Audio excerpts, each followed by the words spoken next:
Wonderful. So thank you all for joining us this afternoon. I think it's high time that we get started. We have just 1 hour of really awesome programming today, and we're so glad that you could be here for it.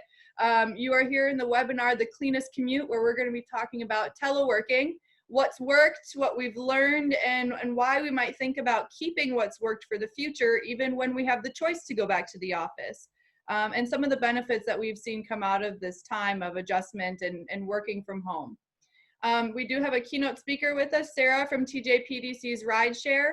And on a business panel of some of our folks in the business community, we have Sarah from Segura Solar, we have Madeline from Apex Clean Energy, and Taylor from Indoor Biotechnologies, who will be able to answer some of your questions from that firsthand experience, the what's worked and what hasn't. So we're going to go ahead and get started. Sarah, if you wanted to go ahead and get ready to share your screen, I'll let you take it away. As a reminder, we're recording this session, so your choice whether you want to be on screen or not. If you have questions throughout the presentation, you can put it into your chat box and we'll get to it at a break. But we will also be pausing for Q&A sessions along the way. So if you'd like to vocalize those, we'll pause and ask for your input at that time. So without further ado, Sarah, it's all you. Awesome. Thank you guys so much for being here today, for joining us during your hopefully at-home lunch hour to talk about telework, which is an interesting topic. And if I was doing this presentation a year ago, even 8 months ago, it would be completely, well, not completely, but slightly different and a much more different emphasis on what we're experiencing. So one of the cool things, so RideShare is a local program that focuses on congestion mitigation and reducing greenhouse gases. One of the ways to do that is telework, and we are funded through the localities and through the Department of Rail and Public Transportation in the state. Now, the state has a program called Telework VA, and that's really what we want to talk about today, is all that we can offer you moving forward in this telework world. All right, so what is considered telework? I feel like we hear this term and there's a lot of different entities or parts that this makes up. Telework is the broad definition of working outside of your office, essentially. That could be at home, like we're doing now in the pandemic. That could be, you know, working in a remote environment, satellite offices, basically anything that doesn't have you in the office full-time during your work hours. So you've got remote work, you've got work from home, and then there's a whole nother element that could come into play here called flex scheduling. And that's a thing that can be done both if you're working at home, if you're working in the office, but essentially it's an idea of building your work day around times that work for you, whether it's the times that you're most productive working from home or remotely, if it's times that work around other existing scheduling different possibilities that you may have. But telework is the broad definition with a lot of entities or subcategories underneath that as to how one can telework. So interesting to know, pre-crisis or pre-pandemic, 80% of the workers that were surveyed through Global Workplace Analytics showed an interest in teleworking. So even before COVID-19, people really wanted to explore the potential to telework. And I thought this was an amazing statistic that they had. During the first few months of the shelter-in-place orders, U.S. employers were able to save $30 billion a day by utilizing telework. And that was by still maintaining the level of productivity and not shutting down, keeping their doors opened. So it proved to be an invaluable resource during the pandemic. So speaking of the pandemic and pandemic teleworking, there are some differences in what we've experienced here as opposed to what normal telework was before the crisis. Normal telework, expectations were outlined ahead of time. That's something that we're going to talk about a little bit later in the presentation.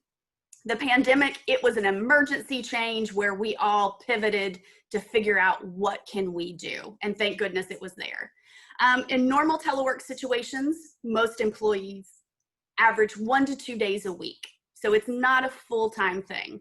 Pandemic telework, many of us went to 100% telework or even much more than the 1 to 2 days a week.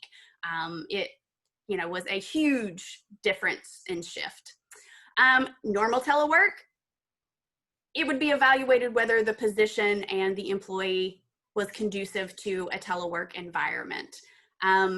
Remote pandemic work, well, we all had some unresolved IT issues that popped up, whether it was day one, or my favorite were the ones that I experienced that were in like month 3. And it was like, everything's working fine, now it's not. So a lot of different things popped up that we couldn't entirely anticipate or expect. Another important part about normal telework is there's often a lot of management and employee training for telework. Informal policies and kind of what we recommend is we don't normally just say, hey, how about you just start working from home every Friday? We'll catch up and figure it out as we go. There's usually a much more set of standards and expectations that are put in place that are done through a training before anyone actually begins teleworking. Pandemic, no training, everybody just fend for yourself. I'm kidding, but it was an interesting shift. There was a huge learning curve that so many of us had to go through to figure this out. Another thing in normal telework is usually you have a designated workspace before you start, and that workspace is just for you and your teleworking. Pandemic teleworking, that space is invaded and oftentimes shared, which brings about the next one, distractions. Even in a perfect teleworking environment, there will always be some distractions at home. Just is. There's a lot you can do to mitigate that. However, in pandemic teleworking, shared spaces, there are a whole host of distractions, including probably the many other people that are in your house with you. All right, so this, I wanted to illustrate to you, telework has a lot of wonderful benefits besides the pandemic. Some of them are the great environmental impacts that it can have. You can see here in these photos the difference in the air quality just from having vehicles off of the road. But I want to tell you some interesting research that Global Workplace Analytics came up with. If everyone who had the ability and desire to telework just 50% of the time, the greenhouse gas reduction would be the equivalent of taking the entire New York State workforce permanently off the road, which is huge. The flip side of that is if all of the people who were teleworking pre-pandemic started to drive to work every day, we would have to plant 91 million trees to offset the resulting emissions. So telework is not only nice because you get to work at home, it not only has employer benefits, it has huge, huge environmental impacts. And it is, as today's program was titled, the cleanest commute. So the options here really, really are beneficial for everyone. All right, speaking of benefits, let's get to the rest of them. So benefits of a telework program. I think the one that we can all agree on that we saw in this pandemic, maintain employee productivity. Thrown into this, while there may have been bumps, there may have been hurdles, there may have been obstacles, I think it has demonstrated that employees can work at home, maintain the same level of productivity, if not increased. And what employer doesn't want that? Having a telework program, you are able to react more immediately to disasters, to crisis, to pandemics. It's obviously promotes safety for your workers, not only safety in COVID times, but safety of having them have less of a commute, which obviously has some vehicle implications and things like that. So a lot of safety features in there. One of the big ones is recruitment and retention of employees. Go back to that earlier slide when we saw that 80% of people were interested in teleworking. It has been shown that employees will actually even take a job with a reduced salary to have the benefit of teleworking. People want to telework. When people are happy with their jobs, they stay. It's also a good recruitment tool in that a lot of the younger generation is about working from home. So it can be huge in cost savings and what you would need to do to recruit and retain your employees. And obviously the one that we all can benefit from, reduce stress, a better work-life balance. I think this has been a common thing that has been discussed about the American workforce for many, many years, is our lack of work-life balance. And telework can really help in make up those gaps in that work-life balance. Another great one that I think a lot of people don't think about is decreased absenteeism. So we're not saying that employers would get rid of sick days or vacation days or anything like that. However, it has been shown that if folks can work from home, when they've got a little bit of the sniffles with the cold, and we kind of don't want them in the office because we don't want them giving everyone the cold, they can still work at home effectively. And so I think, reduced absenteeism is a huge cost savings. And then another interesting one that maybe not everyone thinks about is the ability for a business or a company to grow without incurring increased costs. By offering telework, you can look at a smaller footprint for your particular business. You can expand without having to move because you don't have enough office space, all of those good things. So here's just kind of an example of some of the top 3 benefits that were found in a study done with Telecommute Connecticut. Again, that workplace morale, the improved productivity, operational continuity in the time of a crisis, reduced need for office space. These have been proven time and time again to be huge benefits.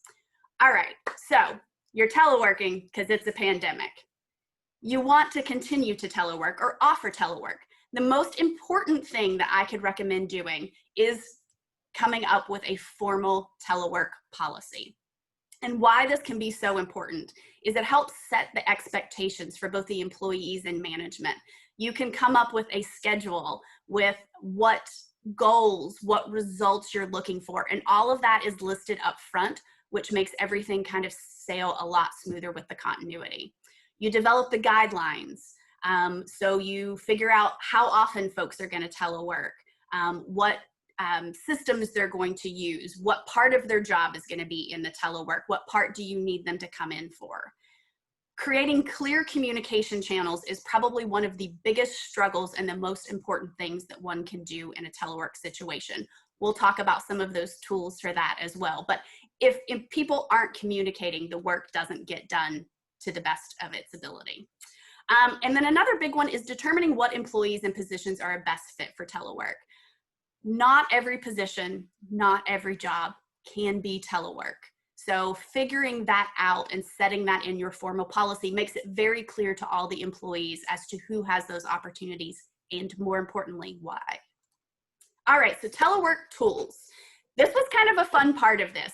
Obviously, I am teleworking with the TJPDC, and we use Microsoft Teams and Microsoft OneDrive, and they have been working excellent for us. But telework is not a one-stop shop where everything's going to work for everybody. So there are a whole host of different things you can use. Again, talking about designated communication channels. In Teams, we have the ability to chat, to do video, and so that keeps a good continuity of making sure our communication channels are open and clear. Task managers can be a really important one, and that comes to the managing by results, not necessarily managing by time spent. And so there's a quick little snippet of a task worksheet, which is super simple, something you can do in Excel. There are also programs like Microsoft Planner, like Wrike, Slack, that can help do that task management. They also, those programs, unlike the spreadsheet, have collaboration tools where you can use to work on group projects together. Another big one is file sharing. I know we have a remote server, which we can use for file sharing, but we have found in the pandemic that using OneDrive has worked really well for making sure everybody has updated versions of all the files that we're working on. Dropbox, Google Drive, and Google Docs also work. Basically anything that's cloud-based or server-based that everyone has access to. And it's really important to keep things in those locations where everyone can have access to them. Now, this is my favorite on the tools, feedback. So you're in the office, it's easy to give feedback. When you're not, it's really hard. So having some built-in mechanisms here, I think, can be really beneficial. One of my favorites is called Woo Board, and it's the one listed there, and it's the funniest name, but it's essentially a place where employers and managers can give recognition to their workers. And it has been proven, both in person and out of the office, that recognition is very vital to maintaining productivity. There's another cool one called Chimp and Champ, which lets your employees anonymously check in once a week to say how they're feeling, which gives you a good pulse to know. You know, when you're in the office, you can read people's faces, but sometimes virtually it's hard. So keeping in mind that there are more options to keep folks connected than just your regular run-of-the-mill, you know, Teams and Zoom applications. All right, so the important thing here, Telework VA, we will help you put together this formal plan. That is our job. And how that process works is we have an assessment that we do to determine your needs and your current telework culture. Maybe you have something or what you've been doing in the pandemic, but you need to figure out, is that really the best way that you can be teleworking? And we can help you figure that out. We're gonna review the goals. What do you want to accomplish with telework? How do you want this to fit in with the culture of your organization already? Coming up with the structure of who are the telework managers? What positions can be teleworked? How many days are you going to offer the telework? How will that be set up? There's a lot of ins and outs that come into that. Once all of that is determined, you will get a letter of understanding that kind of lays out all the services that Telework VA is going to help you with on the technical assistance side. So they're going to help you put all of that together once they figured out what your needs are.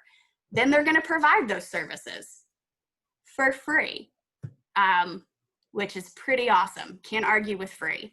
And then once the services are in place and we can see how they're operating, we will do another assessment to make sure that it's working, that it's meeting your goals, and also measuring the impact that it has on your company, which I think is incredibly valuable information that we would all want. One other option that we can help you with, there is a telework certificate class. This is run through the Best Workplace for Commuters, and it is a 5-module system that both educates teleworkers and managers about how to set up offices, how to look for telework pitfalls, and ways to avoid them. The cost for this, if you're not already a member of the Best Workplace for Commuters, is only $40. So it's incredibly affordable learning tool.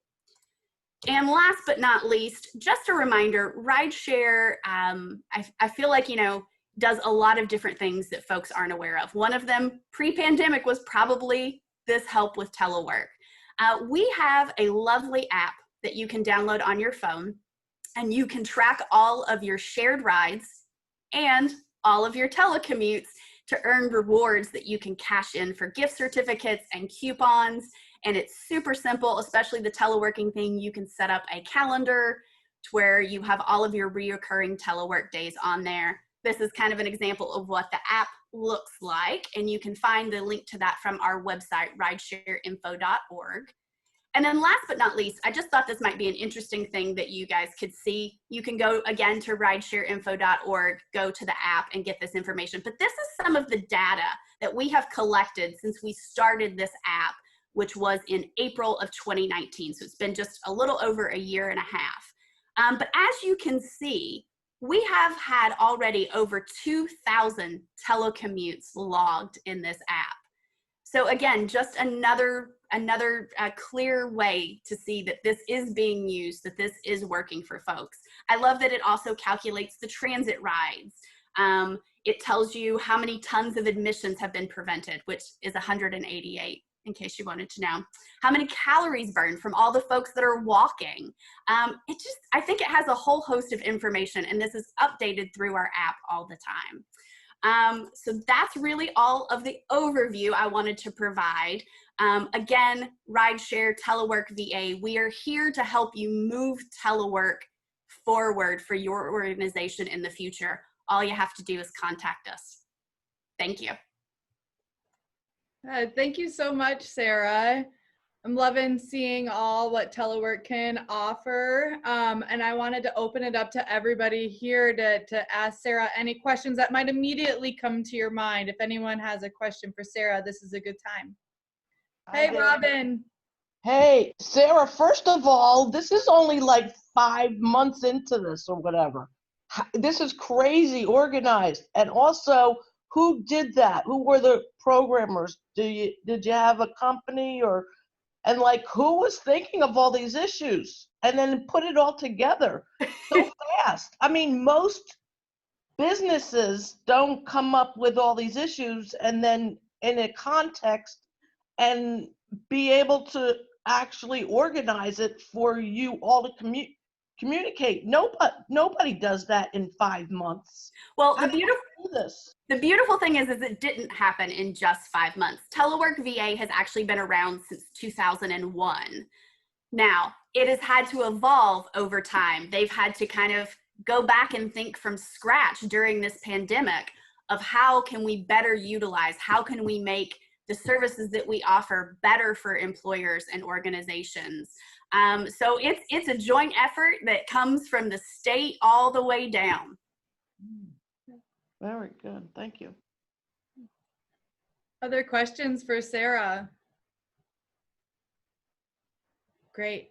Well, if they come to you, certainly feel free to chime in. We're gonna shift over to our Q&A portion of the Lunch and Learn with our business panel.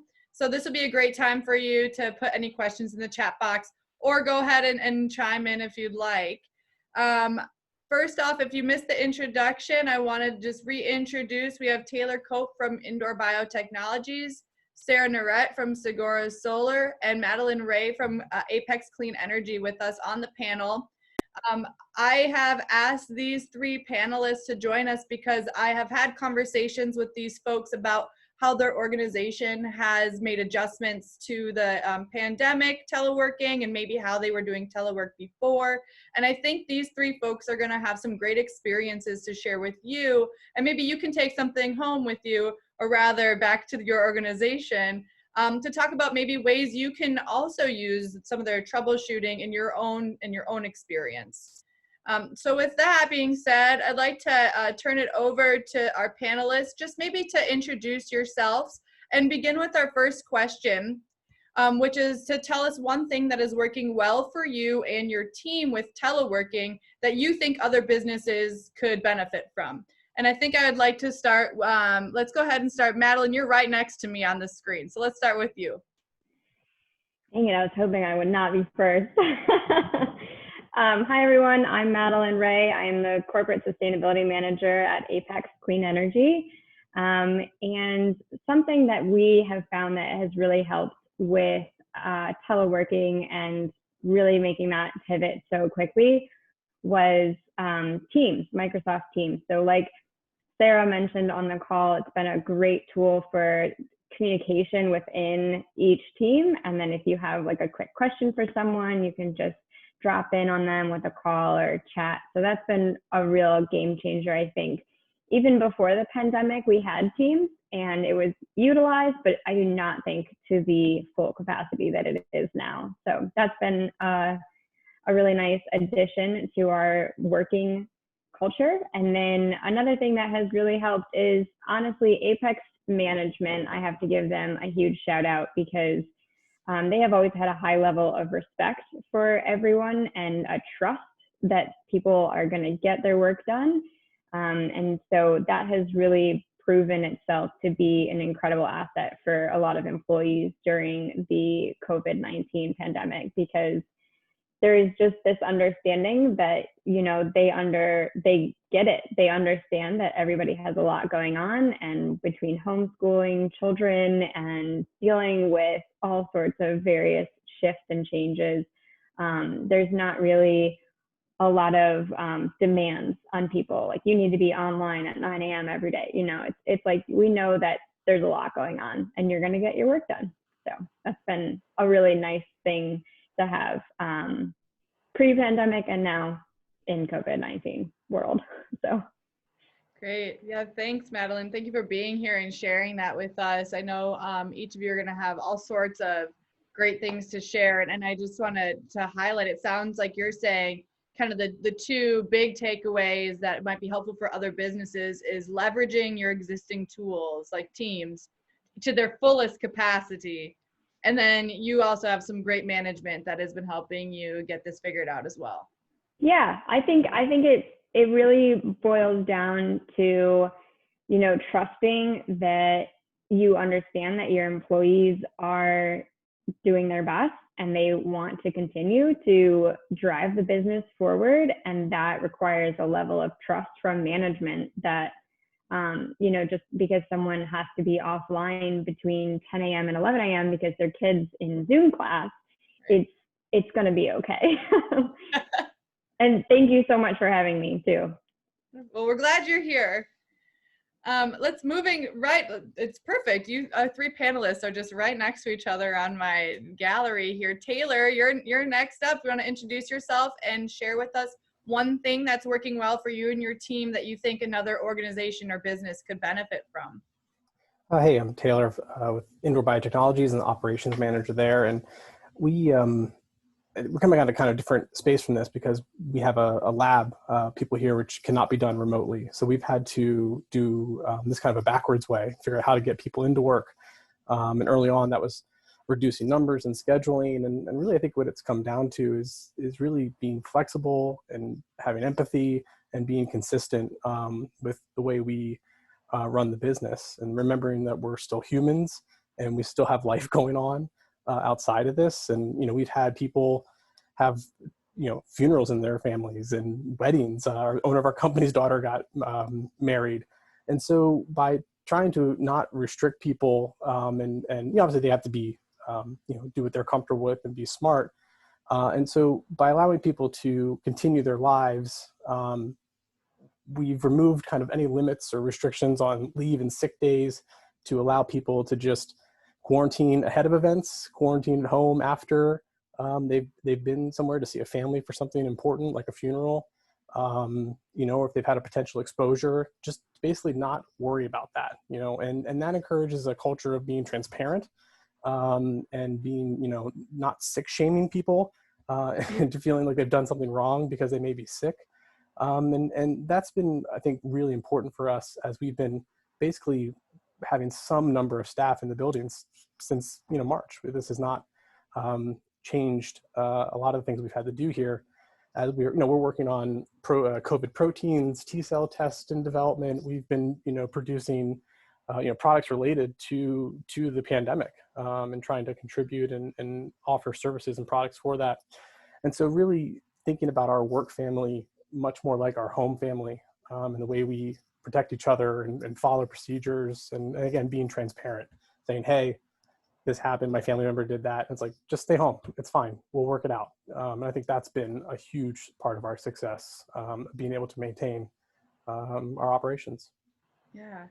Yeah. Thank you, Taylor. And I recall in our first conversation that we had, I called Taylor. I said, hey, what's going on with you guys? I know you got to be in the lab. How are you doing that? And Taylor shared with me this culture that he mentioned of the work family and looking out for each other and not sick shaming and being transparent. And I thought that was super important to highlight because it sounds like that's something that's really aiding in your success. So thank you for sharing that. And Miss Sarah, hi. So can you introduce yourself and tell us one thing that's worked well for you and the Segura team that others might benefit from? Sure. Hi, and thank you for having me on the panel. I'm Sarah. I'm the Energy Efficiency and Sustainability Director for Segura Solar. And one of the things that's worked well is, I think similar to what Taylor and Madeline have said before, is flexibility. A lot of our workforce was already remote. About a third of our total employee count is remote already. So it was fairly, I don't want to say easy, but less difficult to transition almost everyone to a fully remote, if not to adjust. I remember at the beginning of the pandemic, like for example, our customer relations team is completely remote, and we would have meetings And they were like, oh, like some people are like panicking and freaking out trying to arrange everything. They were like, we do this every day. This is normal for us. So if anything, we learned from our fully remote, like already existing remote employees, and learned from them a lot. And then the other thing is on the flexibility and just realizing, you have a home life, there's the kids that are here that need to be on their classes and etc. And just not expecting our employees that they have to be, online from 8 to 5 and can't move from their chair or something like that. Just being flexible with people's schedules and whatever they may have going on in their lives, essentially. Right. Wonderful, thank you. And as a reminder for everyone, if you have questions as they come to you, certainly add it to the chat box or go ahead and chime in, because this panel is really, I have my questions for these folks, but I would love to hear some of your questions as well. So as they come to you, please just go ahead. I have a question for Sarah, if that's okay. Sarah, how have you been doing sort of solar assessments for households? Sure. With the pandemic and remote. I'm really curious about that and how you all are doing it. Yeah, that was the one thing that was the hardest to transition. We can't, unfortunately, install solar remotely. So what we did, we reduced our crew sizes to as little as possible to still be able to install. You do need to have a certain number of people on a team. So we reduced the number of crew sizes and immediately got everybody, as soon as we were able to, we got everybody PPE equipment. We put in new safety procedures and protocols in terms of shifts, so different crews coming in at different times in our warehouse to be able to pick up their materials. And then we also communicated to our customers what we were doing, but also reassured them. So for the most part, for solar installations, we do not have to go into the home unless, they have like wiring in their attic or something like that. So we can do the entire installation without going inside and interacting with them. So we reassured our customers that we would be able to still safely install, and if we needed to go into their home or have a conversation with them about anything, what the safety procedures we would be taking around that, what they would be. Yeah, that's an adjustment, I bet, that you might not have had to do before. Then you mentioned you had teleworking happening before in Segura, but perhaps not having to address that hurdle. Right, yeah, that was the one thing, is like our field team continued to stay in the field, right. But we just had to increase some of the protocols and guidelines and just reduce the number of people per team so that it could be, still we can have as minimum number of people to still be able to get the work done. And that's been working really well for us so far. Great. Wonderful. Which actually is a great segue to my next question for you guys. And I think I'll let you all chime in, panelists, and who might want to respond first. I don't want to put anyone on the spot here. My next question is, can you share with us one hurdle to teleworking? Sarah, you kind of just touched on one for Segura there. One hurdle that you guys experienced with teleworking that you and your team had to overcome, and how the process you went through to overcome that, and what perhaps that solution was. So what one challenge, can you share that?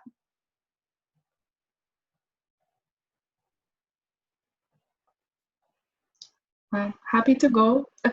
Yeah, please. So a different hurdle that we were facing was engagement. So keeping employee engagement up, because we're not seeing each other in the office anymore. We're not having like random, let's go play a game, whatever, basketball, whatever else.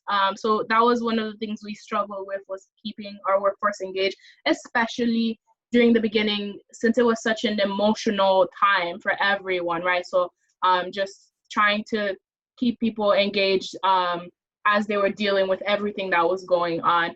So how we've overcome that is we introduced a few set of things. One of the things was we introduced chatting with the chief sessions. So they're essentially an opportunity for any employee to meet with our C-suite, so our C-level executives. So they happen once a month.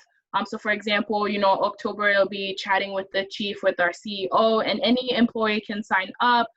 We have a couple sessions available for everyone, and it's just a conversation. You come in with questions if you want, or it's just an opportunity for different people to meet and or just talk with our CEO. We also we've done a couple of like fitness competition, like step challenges, to have people like move, and then like sending pictures. And then a couple other things, we did a career day where you could meet with whoever from whatever department, and learn about what they did, or maybe you want to work in that department. And then finally, we've been doing employee spotlights. I think it's a couple a month, and it's just what it is, and a spotlight of the employee, what they do at Segura, what they've done before, some fun facts, and then two truths and a lie. And the results are always fascinating to see, because I don't know, like I almost never get them right. I don't know, maybe it's just the way they're phrased, but yeah, it's just another opportunity to get to know the person, and then you'll see like conversations stem out of that. I know sometimes like I'll read somebody's employee spotlight and I send them a message like, oh, I didn't know you did that. That's really cool. So that's kind of how we've been trying to keep engagement going. Yeah. Great. How fun. That sounds fantastic. And you're going to get to know people along the way. Exactly. You wouldn't even see at the water cooler in person. That's exactly. Great. Madeline and Taylor, do you have a hurdle that you want to talk about? Sure, I can piggyback on what Sarah said. That's definitely been a challenge, keeping people, connected. Mm-hmm. And I would say another challenge we've had is meeting new people. So we've had a lot of new additions, and onboarding people in a pandemic in remote work has been a whole nother thing to overcome. And so one of the things that we have done is we've always had a company-wide morning meeting. It's just 20 minutes every Thursday. And so when the pandemic hit, we actually moved that to earlier in the week. So now it's on Tuesdays. And it's a little bit of a way for everyone to kind of get any company-wide announcements, and also sometimes just check in with each other. And so occasionally we have someone from a team give a presentation on something that they're working on, or an aspect of a project that's really cool and interesting and unique. And that's been nice because it gives people a jumping off point to talk to them and to start conversations with someone maybe they wouldn't have. And then for new people to get a feel of how Apex is as an internal cultural kind of situation. And then also they can introduce themselves. So people can, take the stage virtually and introduce themselves, which is a pretty cool experience in a virtual world, I would imagine. And then, like Sarah said too, we've tried to keep the engagement up with various activities. So we did do our climate trivia night. And then we also have done a few other types of things, happy hours. And recently we just had our quarterly meeting. So every quarter in pre-pandemic times, we would have a company-wide meeting, which is a little bit more involved and a little bit more in depth with the planning and the content. And so we finally switched to a virtual quarterly meeting, and it went really, really nice, and it was really great. And all of the people that worked on it, gave a huge effort to make sure that it went off seamlessly.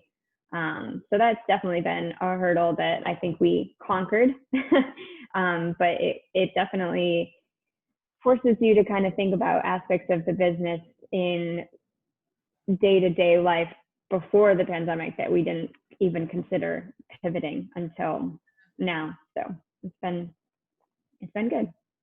Good. And Taylor, is there any hurdle that you think other businesses might enjoy hearing about that indoor bios had to work through maybe at the onset here, but when you had to figure it all out?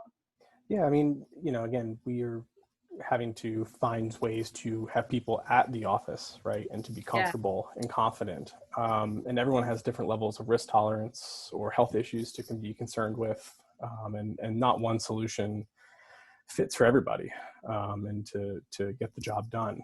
And so, some things are simple, in terms of just physically spacing out equipment and lab space, putting cleaning procedures in, making sure there's dedicated supplies for people. And when we used to, maybe there's more sharing going on. I mean, not in terms of things, everyone grabbing in the same boxes to get things, and really just thinking about what are those points for, potential to spread or contract a virus. And then by putting in systems like that, it gives confidence to people who maybe are a little more on the fence or have issues to be concerned. And maybe they want to wear an N95 mask the whole day rather than just a regular cloth mask, and saying that's fine, and allowing that to happen. And the nice thing of working with scientists is that they respect science, and they kind of understand what we're being told and seeing for the most part, and there's a lot of information coming at us and changes, it seems like a lot.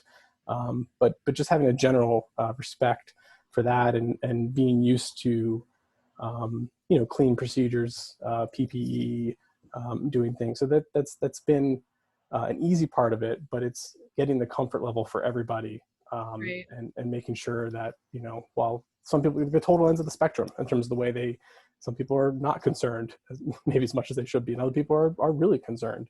And how do you balance that in a team of people, when they need to all be kind of in some way working together? Right. And if we think back to, Sarah's presentation with RideShare, we heard if 50% of people who are interested and willing to commute, or telecommute, that we would see some awesome environmental impacts. And at the same time, we also know that means maybe they are going into the office 1-2 days a week. So it sounds like it's really important to get a good understanding of the comfortability of your team and being in a space. And we do have one question from Robin. She's has a statement with a question mark that maybe it seems that these virtual meetings could be more efficient in some ways than the in-person meetings. Do you guys find that to be true? Sometimes. Maybe not. Because now when no one wants to be on Zoom anymore, and everyone's kind of, the novelty's kind of worn off a little bit, I think people are much more ready to say, oh, that's it, we're done, okay. Right. Before, when you weren't seeing and hearing people's voices as much, I think there was more need for people to hang around and chat and talk, and it's certainly more, I think, down to business now, at least in my experience. Right. Great. Yeah, I think, sometimes, especially like one of the things we've implemented a little bit more strictly as it relates to meetings is a meeting etiquette, if you will, where, for example, meetings are 50 minutes because, if you have another meeting that starts the next hour. So we have like a 50-minute meeting. It's expected that you are going to be on time. You do have to present an agenda, and when it's, the 50 minutes are over, unless previously agreed upon that you can run over, it's time to go. So in a way, it has helped to keep things more efficient because people are a little bit more aware of the time than they may not have been, if we're in person, like chatting and going off tangents. So even if we go off a tangent, we'll bring it back much quicker than if we were in person and just kind of just chatting around. Yeah, I like that. The 50-minute meeting.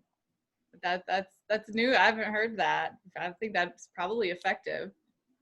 Yeah, and it gives people, like I was saying, if you have back-to-back meetings, it gives you a chance to get up, get some water, maybe use the restroom, stretch, whatever you need, so that you're not constantly just running.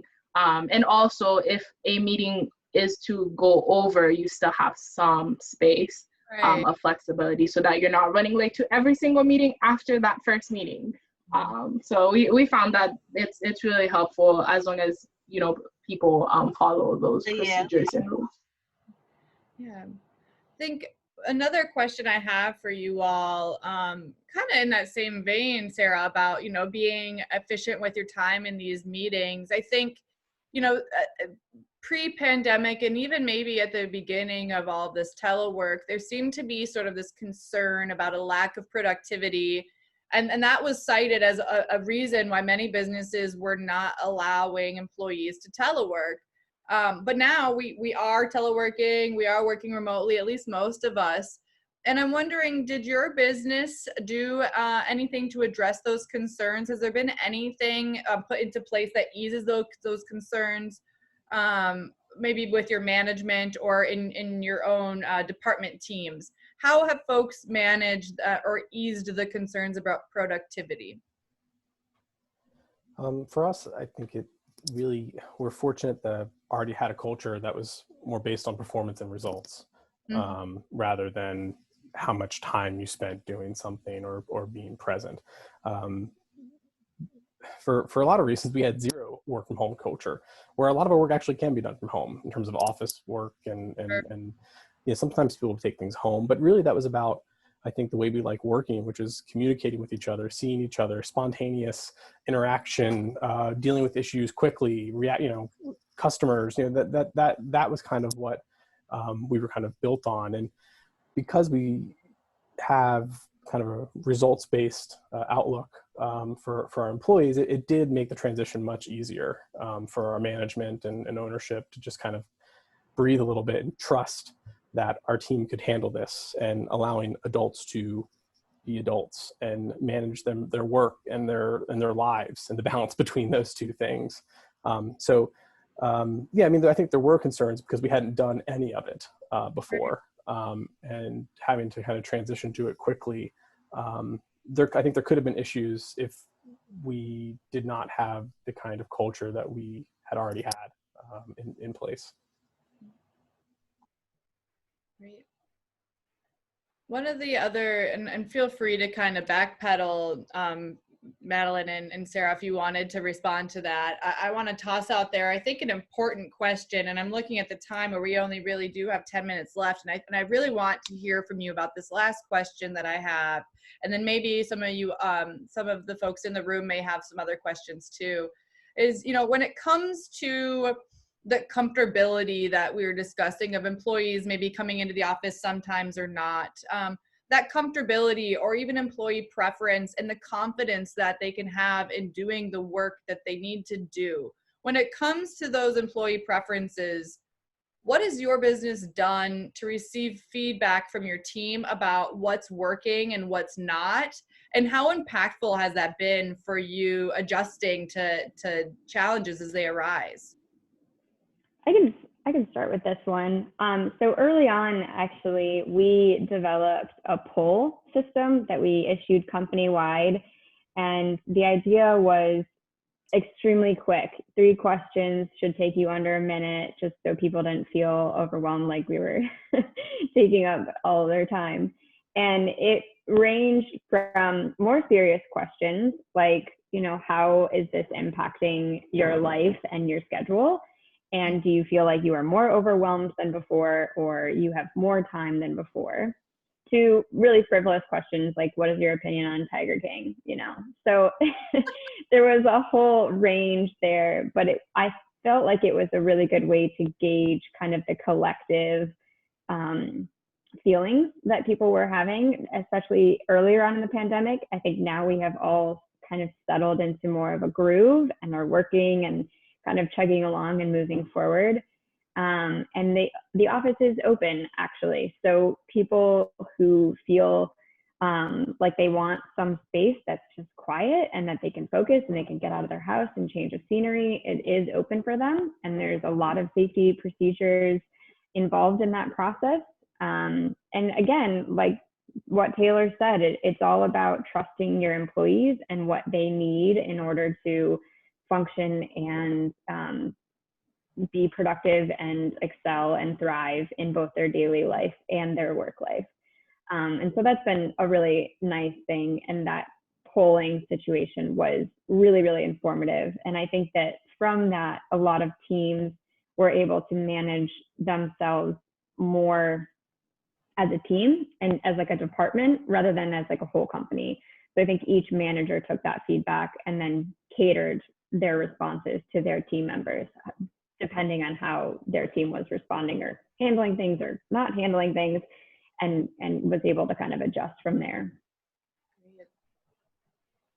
Taylor and Sarah, did your business do anything to receive feedback and incorporate that into any procedures?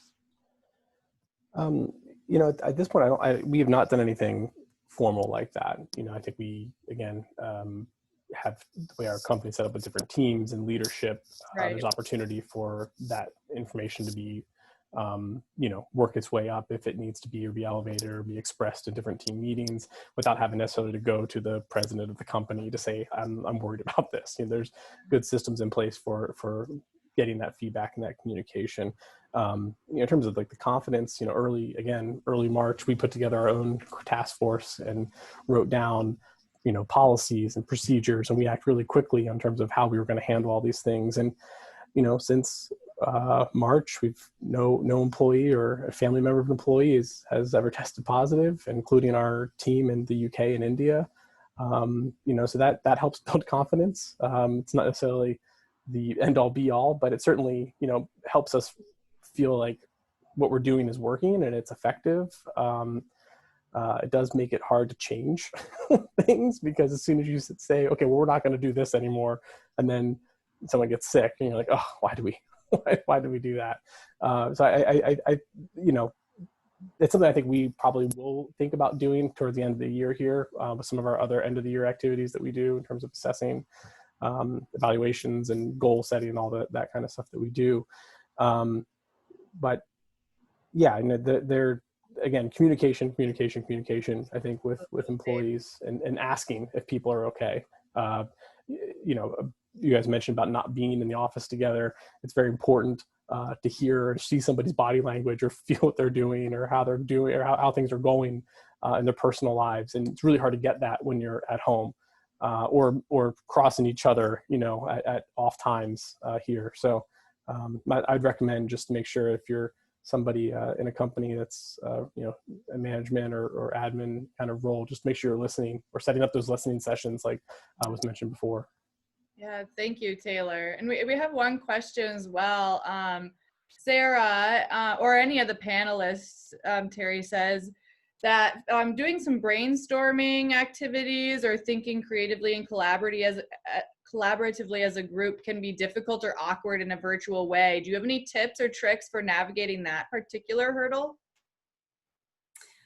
We've had a couple brainstorming virtual sessions with the RideShare program. So we also have some folks over in the Central Shenandoah PDC that help market RideShare to many of the businesses there, because that's our whole regional area. And, you know, funding has been interesting with the legislative, you know, not setting the state budget yet, which has kind of put a lot of funding on hold for many of the transportation programs.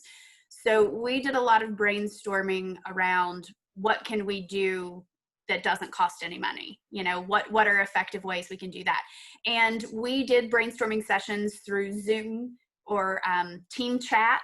We did both video and in Teams, you can kind of set up a task board and assign folks to that particular task board where you could share lists of resources and things that they had found doing research. And so it was almost like a virtual bulletin board in Microsoft Teams where folks could just throw things in there.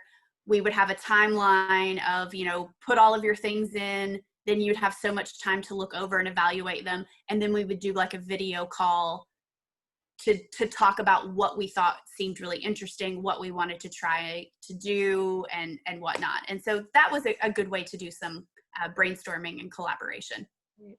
It almost sounds like one of the tools that we'll be sharing with you all with your post-event materials. We'll be sending around a resource list of some of the things that we've talked about today, and one of which is Trello. It sounds like for folks who might not have Microsoft Teams, that Trello could be a good resource like that, where it's a virtual kind of cork board where you can add stuff, digest, and then come back together and discuss and brainstorm further.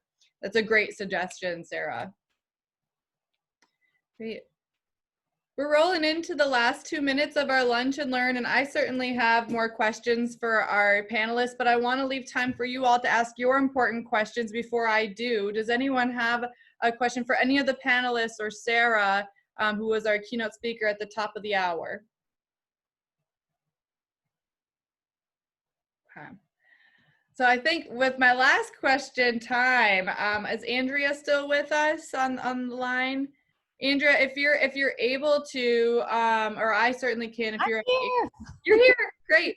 If you're able to, I know at the beginning we spoke very briefly before we started about what that trivia night is like, or what doing a home energy challenge team is like.